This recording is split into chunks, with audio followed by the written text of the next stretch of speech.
Hi, I'm an inventor. My name is Chris Gates. I'm going to show you something you've never seen before.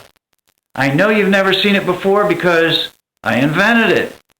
It's called the Dynamic Bird Feeder, just like you see right here. It's got a hopper on the top and a lightweight plastic rimmed wheel on the bottom. When the birds land on the wheel moves like this or like this. And when the wheel moves, it dispenses a seed from right in here. Here's one of the parts right here. I invented it, designed it. It's made out of plastic. I molded it and made it right in the garage myself.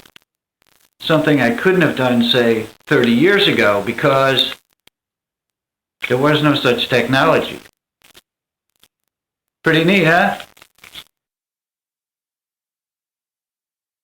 Because it requires motion to work. This has got to be it's got to be the most exciting bird feeder in existence.